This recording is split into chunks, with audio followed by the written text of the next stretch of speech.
Joshua chapter 3. Then Joshua rose early in the morning, and they set out from Acacia Grove and came to the Jordan, he and all the children of Israel, and lodged there before they crossed over.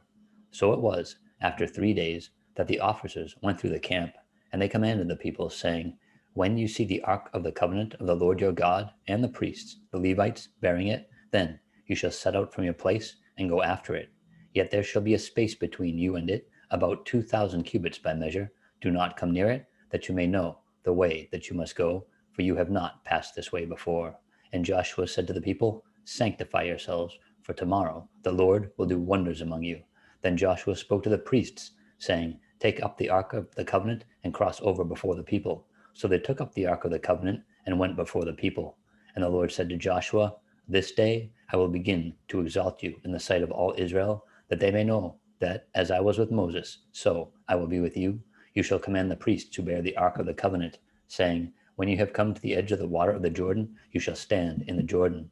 So Joshua said to the children of Israel, Come here and hear the words of the Lord your God. And Joshua said, By this you shall know that the living God is among you, and that he will without fail drive out from before you the Canaanites and the Hittites and the Hivites and the Perizzites and the Girgashites and the Amorites and the Jebusites. Behold, the ark of the covenant of the Lord of all the earth is crossing over before you into the Jordan. Now, therefore, take for yourselves 12 men from the tribes of Israel, 1 man from every tribe, and it shall come to pass, as soon as the soles of the feet of the priests who bear the ark of the Lord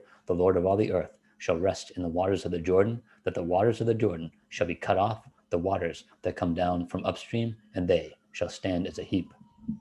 So it was, when the people set out from their camp to cross over the Jordan, with the priests bearing the ark of the covenant before the people, and those who bore the ark came to the Jordan, and the feet of the priests who bore the ark dipped in the edge of the water, for the Jordan overflows all its banks during the whole time of harvest, that the waters which came down from upstream stood still, and rose in a heap very far away at Adam, the city that is beside Zaratan. So the waters went down into the sea of the Arabah, the salt sea, failed, and were cut off, and the people crossed over opposite Jericho. Then the priests who bore the ark of the covenant of the Lord stood firm on dry ground in the midst of the Jordan, and all the people crossed over on dry ground until all the people had crossed completely over the Jordan.